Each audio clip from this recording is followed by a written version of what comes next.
Hello friends, एक बार फिर से जैसा कि कल ऑर्गेनाइजेशन ऑफ द ब्रेन इसके बारे में बहुत अच्छे से डिफाइन किया गया था।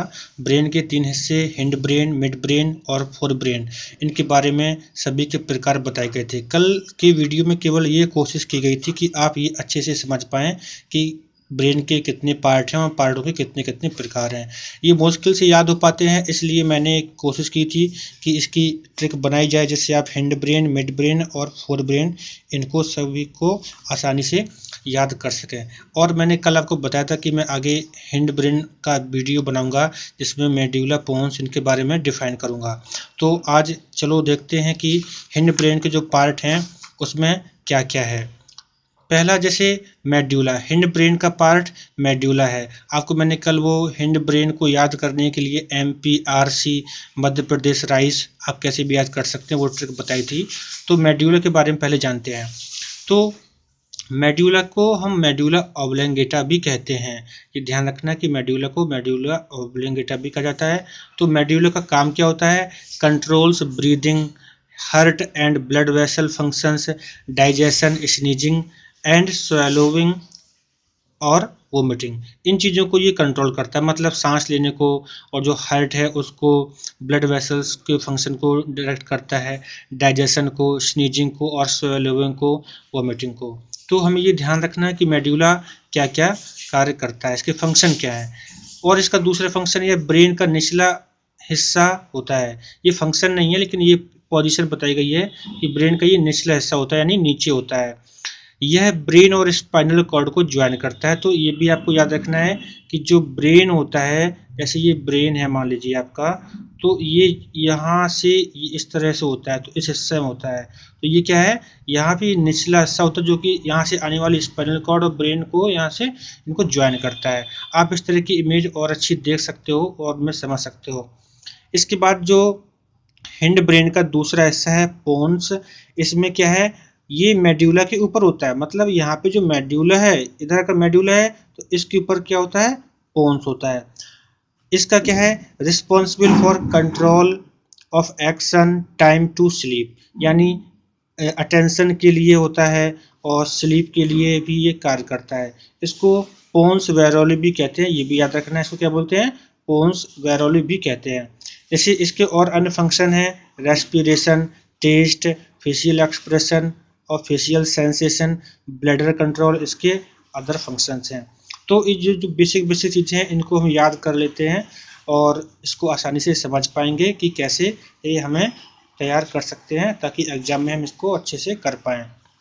इसके बाद जो तीसरा प्रकार है हिंड ब्रेन का, वो है रेक्टिकुलर फॉर्मेशन। इसमें देखिए जो रेक्टिकुलर फॉर्मेशन होता है ये क्या करता है? Help to attention on particular stimulus, यानी किसी खास उद्दीपक पर ये ध्यान लगाने में हमारी मदद करता है। Role in sleep and wakefulness cycle, सोने जागने में हमारी हेल्प करता है। Role in EEG and learning, यानी ईईजी और लर्निंग में हमारी हेल्प करता है। यहाँ पे आपको एक बात आ रही हो कि ये ईईजी क्या है, तो मैं आपको बताना चाहूँगा। ईईजी एक ब्रेन इमेजिंग का एक पार्ट है, जो कि मैं जब ब्रेन इमेजिंग का पूरा वीडियो बताऊंगा तब उसमें मैं आपको ईईजी के बारे में एक्स्ट्रा नॉलेज दे दूंगा।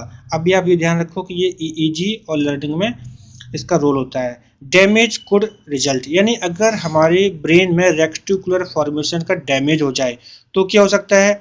यानी व्यक्ति कोमा में जा सकता है, स्लीप डिसऑर्डर हो सकता है, सच एज जैसे नार्कोप्लासी, यानी स्लीप डिसऑर्डर, जैसे नार्कोलेप्सी एक नाम है स्लीप डिसऑर्डर का। क्रोनिक फैटिग हो सकती है, बहुत थकान। अटेंशन डिफिसिट डिसऑर्डर, यानी ऐसे डिसऑर्डर हो सकते हैं जिसमें हम ध्यान ढंग से नहीं लगा पाते हैं।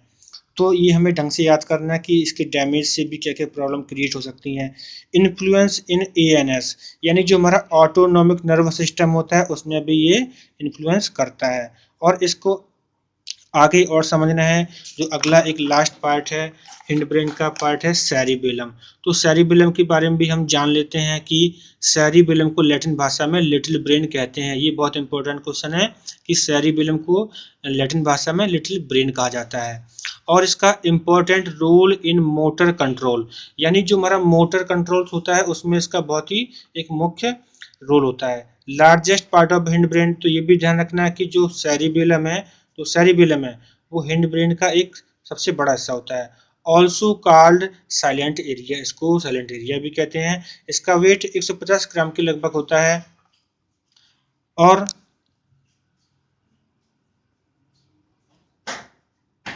इसी क्रम में जो अब ये सीखने वाली बात है, जो सेरिबेलम उसके फंक्शन में देखिए, इसका जो फंक्शन है वो control of body posture and equilibrium, यानी हमारी बॉडी के संतुलन बनाने में कार्य करता है। Control of muscles tone stretch reflexes, यानी हमारी जो मसल्स हैं इसको स्ट्रेच होती है उसमें भी हेल्प करता है। कंट्रोल ऑफ वॉल्यूंटरी मूवमेंट, ये हमारे जो ऐच्छिक मूवमेंट होते हैं उसमें हमारी मदद करता है। वॉल्यूंटरी मूवमेंट्स का मतलब होता है तुम जानबूझकर कोई अगर मूवमेंट करना चाहते हैं। तो आप इन्हें बेसिकली समझने की कोशिश करो, ये बहुत ज़्यादा कठिन नहीं है, आप इसको याद कर सकते हो। बहुत ज़्यादा डीपली जानने की ज़रूरत नहीं है, क्योंकि डीप में जाएंगे तो बहुत ही ज़्यादा वो हमारे लिए कठिन हो जाएगा। हमको बस बेसिकली याद रखना है कि जो नेट का एग्ज़ाम है उसमें हम किस तरह से इसको सॉल्व कर सकते हैं, क्योंकि वो इतना डीप नहीं पूछेंगे, क्योंकि ये कोई बायोलॉजी का पार्ट नहीं है। तो हमें ब्रेन के बारे में याद करना है, जो कि ये हिंट है जिससे हम याद कर सकते हैं।